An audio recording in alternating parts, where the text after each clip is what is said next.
point of this class is to explain as briefly as possible what are the sources in Judaism for the concept of the 7 commandments that God gave to Bnei Noach. That means non-Jews to fulfill. That is, in other words, what's the message of Judaism for the whole world?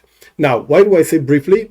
Because actually I could delve deeply into each one of the concepts that I'm going to share for hours. So the point is like this. I'm going to be brief, and I'm going to leave in the description of the video the sources and the places where you can read deeply into this thing. If you're really interested, so you're going to read. If you're not interested, so continue watching or just stop watching. Whatever. It's your decision. In order to understand this, first, one introduction. God gave the Torah. That means His wisdom to the Jewish people.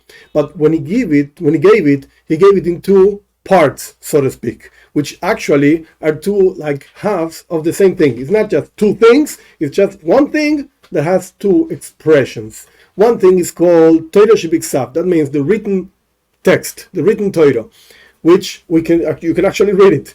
And the second part is the oral Torah, Torah Shebe'al Peh. What does that mean? That means traditions that the Jewish people have that God told Moshe, in the Mount Sinai, and then Moshe shared it with the Jewish people, and we have it from that place, from that moment on. There is no religion upon earth that doesn't have traditions. This doesn't mean, like Christians want to say, like the religion of man, etc. It doesn't make any sense.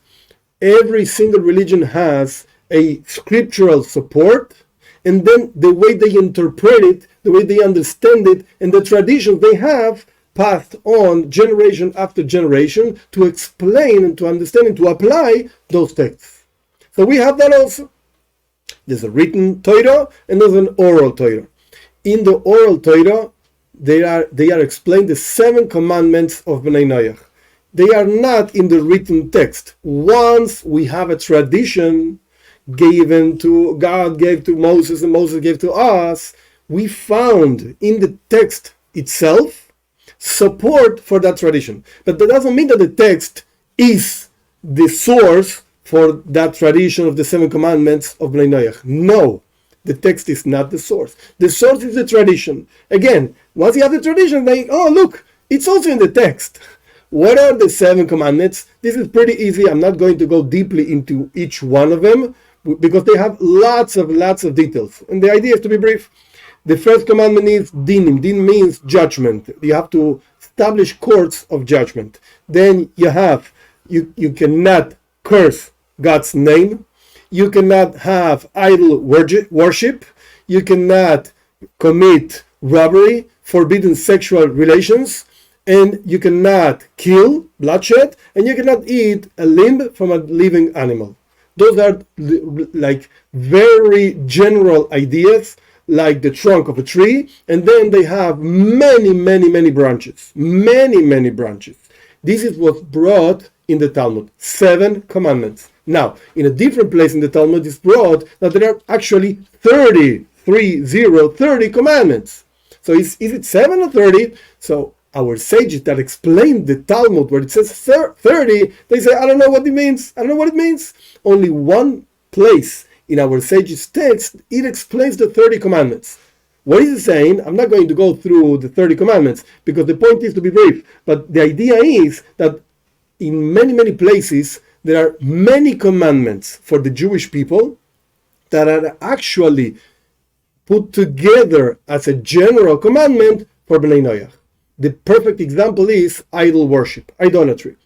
What for Bnei Noach is one commandment, don't commit idolatry. For the Jewish people, it's like 30 commandments.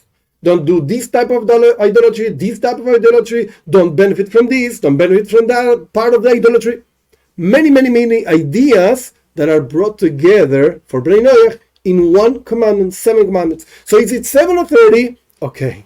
So if you look at the trunk itself, it's 7. If you look at the branches, the main branches are 30. But there are actually many more. Because if you actually want to understand the commandments of Judaism for Bnei Noach, you have to understand there are 4 ideas. 4 main ideas. First idea is 7 commandments, as I explained. Second idea is 30 commandments. third idea is, look, every single thing that makes sense that the human being would actually do it, even if the scriptures don't tell him, they have to do it also.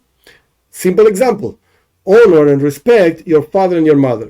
It doesn't say anywhere that a non-Jew should respect his father. By a Jew, it says in the Ten Commandments. Okay, it says. So we have to do it. But the non-Jew, what does that mean? He can spit on his father's face.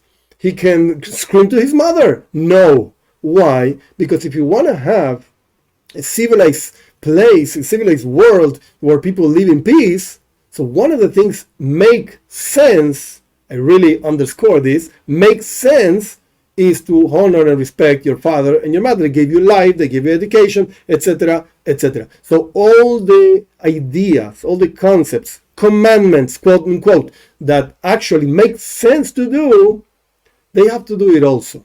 And then you have a fourth idea, that there are commandments that are actually branches, as I explained before, of main ideas. Like, for instance, do not curse the name of God, blasphemy. Do not curse the name of God. This comes together with fear of God, respect for God. Why? Because his name represents him, and if you curse him, you're actually cursing his name. You're cursing him, and you're not respecting him. So if there is a prohibition of not cursing his name, which means not being respectful to him, so automatically there's a branch out of this that for the Jewish people is a commandment, it's a full commandment, fear of God. So for non-Jews, it's not a rational thing. No. It's a branch of not cursing God.